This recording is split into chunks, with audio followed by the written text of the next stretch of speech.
Welcome to mister unbox and travel. ഇത് Vivo V40 Indian variant അല്ല, global അല്ലെങ്കിൽ middle east variant ആണ്. അതുകൊണ്ട് തന്നെ ഇന്ത്യൻ വേരിയന്റുമായിട്ട് പ്രധാനപ്പെട്ട 3-4 വ്യത്യാസങ്ങൾ ഈ ഒരു സ്മാർട്ട് ഫോൺ ഉണ്ട്.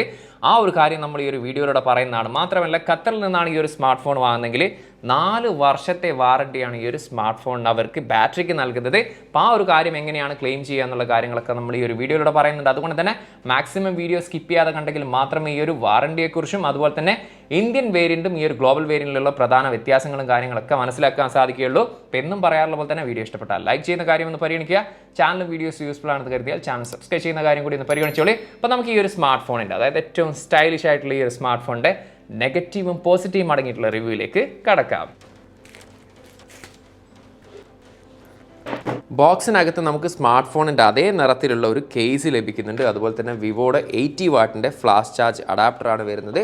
പിന്നീട് type A to type C charging കേബിളും. 3 കളേഴ്സിലാണ് ഈ ഒരു സ്മാർട്ട് ഫോൺ GCCയിൽ അവൈലബിൾ ആകുന്നത്. ഖത്തറിൽ ഈ ഒരു 2 കളേഴ്സിലാണ് നിലവിലിപ്പോൾ അവൈലബിൾ ആകുന്നത്, സ്റ്റെല്ലാർ സിൽവറും നെബുല പർപ്പിളും. ഇത് കൂടാതെ മെറ്റിയർ ബ്ലൂ.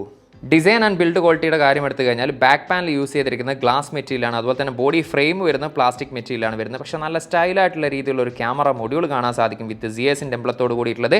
കർവ്ഡ് ആയിട്ടുള്ള ഡിസൈനാണ് പിറകിലും അതുപോലെ തന്നെ ഡിസ്പ്ലേയിൽ ഉൾപ്പെടുത്തിയതുകൊണ്ട് തന്നെ നല്ല രീതിയിൽ നമുക്ക് ഇത് ഹാൻഡിൽ ചെയ്യാൻ സാധിക്കുന്നുണ്ട്. മാത്രമല്ല 7.58 mm മാത്രമാണ് ഇതിൻ്റെ ബോഡി തിക്നെസ്. നല്ല സ്ലിം ആയിട്ടുള്ള സ്മാർട്ട് ഫോൺ ആണെന്ന് പറയാം. 190 gram ആണ് ഇതിൻ്റെ ബോഡി വെയിറ്റ് വരുന്നത്. എനിവേ, നമുക്ക് റൈറ്റ് സൈഡിലാണ് ഇത് പവർ ബട്ടണും അതുപോലെ തന്നെ വോളിയം റോക്കേഴ്സും കാണാൻ സാധിക്കുന്നത്. മുകൾ വശത്തായിട്ട് ഒരു ഡ്യുവൽ ഇന്റേണൽ മൈക്ക് കാണാൻ സാധിക്കും. ലെഫ്റ്റ് സൈഡ് കംപ്ലീറ്റ് ബ്ലാങ്ക് ആണ്. താഴ്വശത്താണ് നമുക്ക് സിം ട്രേ യൂസ് ചെയ്തിരിക്കുന്നത്. ഒരേ സമയം 2 നാനോ സിം കാർഡാണ് യൂസ് ചെയ്യാൻ സാധിക്കും. മെമ്മറി കാർഡിന് ഓപ്ഷൻ ഇല്ല. അതുപോലെ internal mic, type C charging port, സ്പീക്കറുകൾ, ഇത്രയും കാര്യങ്ങളാണ് ഒറ്റ ഓട്ടത്തിൽ നമുക്കൊരു ഡിസൈനിൽ കാണാൻ സാധിക്കുന്നത്. ഇത് കൂടാതെ IP68 and 69 റേറ്റഡോട് കൂടിയുള്ള water and dust resistance smart phone കൂടിയാണ്. അപ്പോൾ ഓവറോൾ പറയുകയാണെങ്കിൽ ശരിക്കും ഒരു സ്റ്റൈലിഷ് ലുക്ക് തന്നെ നമുക്ക് ഈ ഒരു ഡിസൈനിൽ കാണാൻ സാധിക്കുന്നുണ്ട്. ഡിസ്പ്ലേ വരുന്നത് 6.78 ഇഞ്ചിന്റെ കർവ്ഡ് MOLED ഡിസ്പ്ലേ ആണ് വരുന്നത്. 120 Hz ആണ് റിഫ്രഷ് റേറ്റ് വരുന്നത്. 1.5K റെസൊല്യൂഷനോട് കൂടിയിട്ടുള്ള ഡിസ്പ്ലേ ആണ്. 452 പിക്സൽ പെർ ഇഞ്ച് ആണ് ഇതിന്റെ ഡെൻസിറ്റി. അതുകൊണ്ട് തന്നെ നല്ല ഡീറ്റെയിൽ ആയിട്ടും ഷാർപ്പ് ആയിട്ടുള്ള ഡിസ്പ്ലേ ആയിട്ട് തന്നെയാണ് നമുക്ക് ഫീൽ ചെയ്യുന്നത്. 4500 nits ആണ് ഇതിന്റെ പീക്ക് ബ്രൈറ്റ്നസ് ലെവൽ വരുന്നത്. വെളിയിൽ പോയാൽ ഏത് സിറ്റുവേഷനിലാണെങ്കിൽ കൂടി നമുക്ക് നല്ല രീതിയിൽ ഇതിലുള്ള കാര്യങ്ങളൊക്കെ കാണാൻ സാധിക്കുന്നുണ്ട്. അതുപോലെ തന്നെ HDR10+ ഇതിൽ സപ്പോർട്ടാണ്. ഓവറോൾ ഡിസ്പ്ലേ വൈസ് പറയാനാണെങ്കിൽ നല്ല വൈബ്രൻ്റ് ആയിട്ടുള്ള കളർഫുൾ ആയിട്ടുള്ള വിഷ്വൽസും കാര്യങ്ങളൊക്കെ നമുക്കിതിൽ നല്ല രീതിയിൽ തന്നെ ആസ്വദിക്കാൻ സാധിക്കുന്നുണ്ട്. അപ്പോൾ ഡിസ്പ്ലേ വൈസ് പറയാനാണെങ്കിൽ ഏറ്റവും സൂപ്പർബ് ആയിട്ടുള്ള ഒരു ഡിസ്പ്ലേ ക്വാളിറ്റി ആയിട്ട് തന്നെയാണ് ഫീൽ ചെയ്തിട്ടുള്ളത്. ഹാർഡ്വെയർ സൈഡിലേക്ക് വന്നു കഴിഞ്ഞാൽ V30ലും ഈ ഒരു V40ലും സെയിം പ്രോസസ്സർ തന്നെയാണ് ഉപയോഗിച്ചിരിക്കുന്നത്. Qualcomm Snapdragon 7 Gen 3 എന്ന് പറയുന്ന 5G ചിപ്സെറ്റ് ആണ് ഈ ഒരു സ്മാർട്ട് ഫോണിൽ വരുന്നത്. 4 nm ടെക്നോളജിയിൽ ഒക്ടാ കോറിൽ 2.63 GHz ആണ് ക്ലോക്ക് സ്പീഡ് വരുന്നത്. Adreno 720 ആണ് ഇതിൽ ഉപയോഗിച്ചിരിക്കുന്നത് GPU. എനിവേ, പെർഫോമൻസ് സൈഡ് ഈ ഒരു ഇത്ര ദിവസം യൂസ് ചെയ്ത എക്സ്പീരിയൻസിൽ ഒരു സാറ്റിസ്ഫൈഡ് എന്ന് തന്നെ പറയാൻ സാധിക്കും. കാരണം പറയത്തക്ക രീതിയിലുള്ള ഇഷ്യൂസോ കാര്യങ്ങളൊന്നും ഫേസ് ചെയ്യേണ്ടി വന്നിട്ടില്ല. വളരെ ഫാസ്റ്റ് ആൻഡ് സ്മൂത്ത് ആയിട്ട് ഈ ഒരു സ്മാർട്ട് ഫോൺ യൂസ് ചെയ്യാൻ സാധിച്ചിട്ടുണ്ട്. കാരണം ഓൾറെഡി V30 അത്യാവശ്യം നല്ല രീതിയിൽ പെർഫോമൻസ് കാഴ്ചവെക്കുന്ന സ്മാർട്ട് ഫോൺ ആയതുകൊണ്ട് തന്നെ, ആ ഒരു സെയിം പ്രോസസ്സർ ആയതുകൊണ്ട് തന്നെ ഇതുവരെ ഇഷ്യൂസോ കാര്യങ്ങളൊന്നും ഇല്ല. എനിവേ, 2 മെമ്മറി വേരിയൻസിലാണ് ഈ ഒരു സ്മാർട്ട് ഫോൺ ഖത്തറിൽ അവൈലബിൾ ആകുന്നത്. 12GB റാമിൽ 256GB യും 12GB റാമിൽ 512GB യും. ഇന്ത്യയിൽ 12GB റാമിൽ 256GB ഇല്ല, പകരം 8GB റാമിൽ 128 ഉം 8GB റാമിൽ 256GB യും 12GB റാമിൽ 512GB മെമ്മറി വേരിയൻസിലാണ് അവൈലബിൾ ആകുന്നത്. UFS സ്റ്റോറേജ് ടൈപ്പ് വരുന്നത് 2.2 ആണെങ്കിൽ LPDDR4X ആണ് റാം ടൈപ്പ് വരുന്നത്. അപ് ടു 12GB വരെ നമുക്കിതിൽ റാം എക്സ്പാൻഷൻ കൂടി ചെയ്യാൻ സാധിക്കും ഈ ഒരു മിഡിൽ ഈസ്റ്റ് വേർഷനിൽ. അതുപോലെ തന്നെ നമുക്ക് 2 നാനോ സിം കാർഡാണ് ഈ ഒരു സ്മാർട്ട് ഫോൺ യൂസ് ചെയ്യാൻ സാധിക്കുക. മെമ്മറി കാർഡ് ഇടാനുള്ള ഒരു ഓപ്ഷൻ ഇല്ല.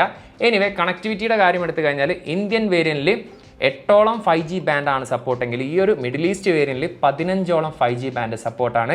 അതുപോലെ ഡ്യുവൽ 5G ബാൻഡ് സപ്പോർട്ടാണ്. ഡ്യുവൽ 4G LTE ഇതിൽ സപ്പോർട്ടാണ്. അതുപോലെ എടുത്തു പറയുന്ന മറ്റൊരു മാറ്റം എന്ന് പറയുന്നത് വിവോ V30ൽ Wi-Fi 6 ആണ് ഉൾപ്പെടുത്തിയെങ്കിൽ ഇതിൽ ഡ്യുവൽ ബാൻഡ് Wi-Fi ആണ് യൂസ് ചെയ്യുന്നത്. Wi-Fi 6 അല്ല വരുന്നത്. അതുപോലെ ബ്ലൂടൂത്തിൻ്റെ 5.4 ആണ് വരുന്നത്.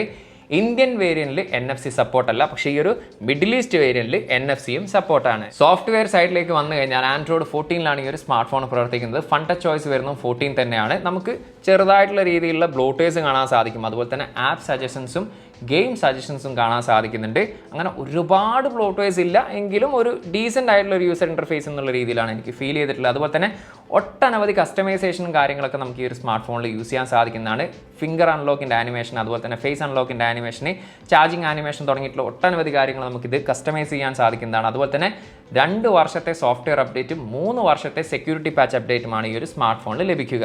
ഏറ്റവും ഹൈലൈറ്റ് ആയിട്ട് എടുത്ത് പറയുന്ന മറ്റൊരു ഭാഗമാണ് ബാറ്ററി ഡിപ്പാർട്ട്മെന്റ് എന്ന് പറയുന്നത്. V40ൽ 5500 mAh ബാറ്ററിയാണ് ഉൾപ്പെടുത്തിയിരിക്കുന്നത്. ഓൾമോസ്റ്റ് സെയിം സ്ലിം സൈസ് ആയിട്ടുള്ള V30ൽ അത് 5000 mAh ബാറ്ററി ആയിരുന്നു വന്നിരുന്നത്. എനിവേ 80 വാട്ടിൻ്റെ ചാർജറാണ് നമുക്ക് ഇതിനോടൊപ്പം ലഭിക്കുന്നത്. അത് ഉപയോഗിച്ചുകൊണ്ട് 0 to 100 ചാർജ് ചെയ്യാൻ ഏകദേശം 1 മണിക്കൂറോളമാണ് എനിക്ക് എടുത്തിട്ടുള്ളത്. എനിവേ ബാറ്ററി പെർഫോമൻസിനെ കുറിച്ച് ചോദിച്ചു കഴിഞ്ഞാൽ നമ്മളൊരു ഹെവി യൂസർ ആണെങ്കിൽ പോലും നമുക്ക് ഏകദേശം ഒരു ദിവസം വളരെ ഈസി ആയിട്ട് ഈ ഒരു സ്മാർട്ട് ഫോൺ യൂസ് ചെയ്യാം. അതല്ല നമ്മളൊരു നോർമൽ യൂസർ ആണെങ്കിൽ ഒരു ദിവസം മുതൽ 1.5 ദിവസം വരെ ഈ ഒരു സ്മാർട്ട് ഫോണിന് ബാറ്ററി ലൈഫ് ലഭിക്കുന്നുണ്ട്. സ്റ്റീരിയോ സ്പീക്കേഴ്സ് ആണ് ഈ ഒരു സ്മാർട്ട് ഫോണിൽ ഉൾപ്പെടുത്തിയിരിക്കുന്നത്.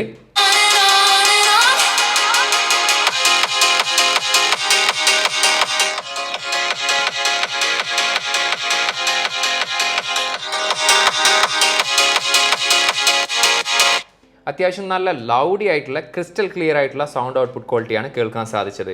ഇൻ ഡിസ്പ്ലേ ഫിംഗർ പ്രിന്റ് സ്കാനറാണ് വരുന്നത്. ഒപ്റ്റിക്കലാണ് സെൻസർ ചെയ്തിരിക്കുന്നത്. വളരെ ക്വിക്ക് ആയിട്ടുള്ള റെസ്പോൺസ് ആണ് നമുക്ക് ഫിംഗർ ലോക്കിൽ കാണാൻ സാധിക്കുന്നത്. അതുപോലെ തന്നെ ഫേസ് ലോക്കിൻ്റെ കാര്യം എടുത്തു കഴിഞ്ഞാലും ഫേസ് ലോക്കും വളരെ ഫാസ്റ്റ് ആയിട്ട് തന്നെ ഡിറ്റക്ട് ചെയ്യുന്നുണ്ട്.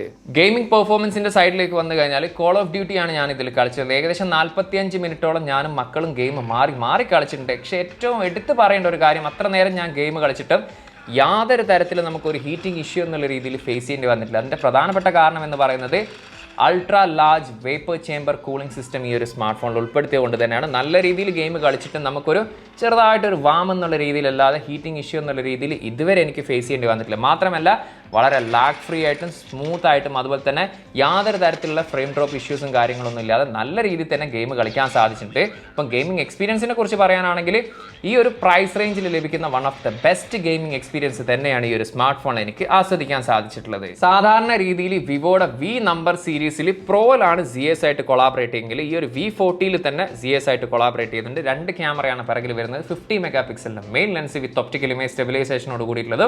50 മെഗാ പിക്സലിന്റെ തന്നെ അൾട്രാ വൈഡ് ലെൻസ് ആണ് വരുന്നത്. ഇനി റിയർ ക്യാമറയിൽ എടുത്തിരിക്കുന്ന ഫോട്ടോസിനെ കുറിച്ച് ഒറ്റ വാക്കിൽ പറയാനാണെങ്കിൽ സാറ്റിസ്ഫൈഡ് എന്നുള്ള രീതിയിൽ തന്നെ കാണാൻ സാധിക്കുന്നുണ്ട്. എസ്പെഷ്യലി ഡേലൈറ്റ് പെർഫോമൻസ് സൂപ്പർബാണ്. നല്ല രീതിയിൽ ഷാർപ്പായിട്ട് ഡീറ്റെയിൽ ആയിട്ടുള്ള ഫോട്ടോസ് ഔട്ട്ഡോറിൽ നമുക്ക് നല്ല രീതിയിൽ കാണാൻ സാധിക്കുന്നുണ്ട്. അതുപോലെ തന്നെ HDR പെർഫോമൻസ് നല്ല രീതിയിൽ കാണാൻ സാധിക്കുന്നുണ്ട്. എടുത്തു പറയേണ്ട മറ്റൊരു കാര്യം എന്ന് പറയുന്നത് മാക്രോ ഫോട്ടോഗ്രാഫി സൂപ്പർബായിട്ടുള്ള ഡീറ്റെയിൽ ആയിട്ടുള്ള ഫോട്ടോസ് മിക്ക സമയത്തും നമുക്ക് ലഭിക്കുന്നുണ്ട്. ഇൻഡോർ ഫോട്ടോഗ്രാഫിയിലേക്ക് വരുന്ന സമയത്ത് നമുക്ക് വലിയ രീതിയിലുള്ള ഡീറ്റെയിൽസ് ചില ഫോട്ടോസിൽ കാണാൻ സാധിക്കുന്നില്ല. ഒരല്പം സോഫ്റ്റ്നെസ് കാണാൻ സാധിക്കുന്നുണ്ട്. അതൊരു പക്ഷേ സോഫ്റ്റ്വെയർ അപ്ഡേറ്റിൽ അവർ പരിഹരിക്കുന്നതാവും. എനിവേ മറ്റൊരു കാര്യം എടുത്ത് പറയുന്നത് പോർട്രേറ്റ് ഫോട്ടോഗ്രാഫിയെ കുറിച്ചാണ്. 24mm, 35mm, 50mm എന്നുള്ള രീതിയിൽ നമുക്ക് ഫോട്ടോസ് എടുക്കാൻ സാധിക്കുന്നുണ്ട്.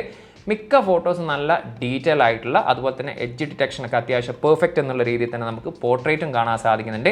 ഇനി നൈറ്റ് ഫോട്ടോഗ്രാഫിയുടെ കാര്യം എടുത്തു കഴിഞ്ഞാൽ ആർട്ടിഫിഷ്യൽ ലൈറ്റിംഗ് കണ്ടീഷനിലാണെങ്കിൽ നമുക്കൊരു ഡീസൻ്റ് ആയിട്ടുള്ള നൈറ്റ് ഫോട്ടോഗ്രാഫിയും അത്യാവശ്യം ഡീറ്റെയിൽസും കാര്യങ്ങളൊക്കെ നൽകുന്ന രീതിയിലുള്ള നൈറ്റ് ഫോട്ടോഗ്രാഫിയും കാണാൻ സാധിക്കുന്നുണ്ട്. എനിവേ അൾട്രാ വൈഡ് ലെൻസിൽ എടുത്തിരിക്കുന്ന ഫോട്ടോസും താരതമ്യേന നോക്കുകയാണെങ്കിൽ അത്യാവശ്യം ഡീറ്റെയിൽസും കാര്യങ്ങളും അതുപോലെ തന്നെ നല്ല രീതിയിൽ തന്നെ വൈഡ് ആയിട്ടുള്ള അത്യാവശ്യം ഒരു കളർഫുൾ ആയിട്ടുള്ള ഫോട്ടോസ് എന്നുള്ള രീതിയിൽ തന്നെ എനിക്ക് ഫീൽ ചെയ്തിട്ടുണ്ട്. അതിലും വലിയ രീതിയിൽ പറയത്തക്ക രീതിയിലുള്ള കുറ്റങ്ങളോ കാര്യങ്ങളൊന്നും എനിക്ക് കണ്ടിട്ടില്ല. എനിവേ സെൽഫിയുടെ കാര്യം എടുത്തു കഴിഞ്ഞാൽ 50 മെഗാ പിക്സലിനാണ് സെൽഫി ക്യാമറ യൂസ് ചെയ്തിരിക്കുന്നത്.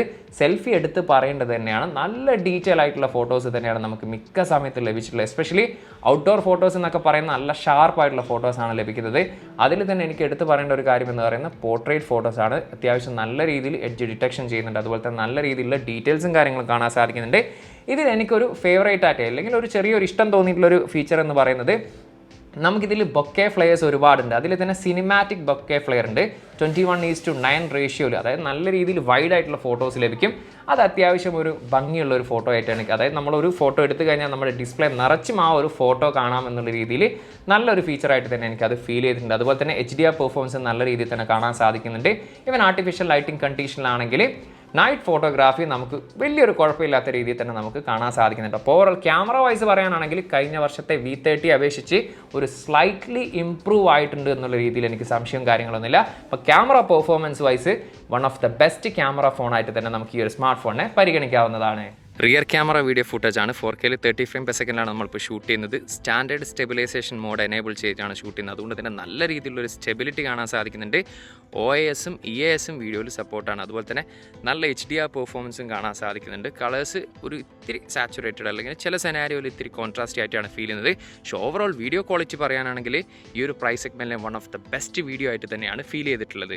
സെൽഫി വീഡിയോ ഫുട്ടേജ് ആണ്. 4K 30 ഫ്രെയിം പെർ സെക്കൻഡ് ആണ് മാക്സിമം വീഡിയോ റെസൊല്യൂഷൻ. ഇത്തരത്തിലുള്ളൊരു സ്റ്റെബിലിറ്റി ആയിരിക്കും നമുക്ക് 4K കാണാൻ സാധിക്കുന്നെങ്കിൽ കുറച്ചും കൂടി ബെറ്റർ ആയിട്ടുള്ള സ്റ്റെബിലിറ്റി ആവശ്യമാണെങ്കിൽ നമുക്ക് full HD stabilization mode enable ചെയ്താൽ നല്ല രീതിയിൽ സ്മൂത്ത് ആയിട്ടുള്ള ഒരു സ്റ്റെബിലിറ്റി ഉള്ള വീഡിയോ നമുക്ക് എടുക്കാൻ സാധിക്കുന്നതാണ്. അതുപോലെ തന്നെ HDR പെർഫോമൻസിൻ്റെ കാര്യം എടുത്താലും അതുപോലെ നല്ല രീതിയിലുള്ള ഒരു ഡീറ്റെയിൽസും കാര്യങ്ങളൊക്കെ നമുക്ക് വീഡിയോസിൽ കാണാൻ സാധിക്കുന്നുണ്ട്. ഈ ഒരു സ്മാർട്ട് ഫോണിൻ്റെ പ്രൈസ് ഇവിടെ ഖത്തറിൽ വരുന്നത് 12GB + 256GB 1699 Qatar റിയാലും 12GB + 512GB ആണെങ്കിൽ 1899 ഖത്തർ റിയാലാണ് ഒഫീഷ്യൽ പ്രൈസ് വരുന്നത്. ഏകദേശം ഇന്ത്യയുടെ 38,500 അതുപോലെ തന്നെ 43,000 ഇതിന് പ്രൈസ് വരുന്നത്.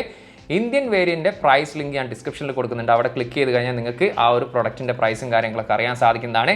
എനിവേ ഈ ഒരു സ്മാർട്ട് ഫോണിന് എങ്ങനെയാണ് 4 വർഷത്തെ ബാറ്ററി വാറണ്ടി ക്ലെയിം ചെയ്യാമെന്ന് ചോദിച്ചു കഴിഞ്ഞാൽ ഈ ഒരു ഒക്ടോബർ 3-നുള്ളിലാണ് നിങ്ങൾ ഈ ഒരു സ്മാർട്ട് ഫോൺ ഖത്തറിൽ നിന്ന് പ്രീ ഓർഡർ ചെയ്യുന്നെങ്കിൽ നിങ്ങൾക്ക് ലഭിക്കുന്ന ഓഫറാണ് 4 വർഷത്തെ വാറണ്ടിയാണ് ഈ ഒരു സ്മാർട്ട് ഫോണിൻ്റെ ബാറ്ററിക്ക് അവർ നൽകുന്നത്. 4 വർഷത്തിനുള്ളിൽ ബാറ്ററിക്ക് എന്ത് ഇഷ്യൂ വന്നാലും അവർ ഫ്രീ ആയിട്ട് റീപ്ലേസ്മെൻറ്റ് ചെയ്യുന്നതാണ്.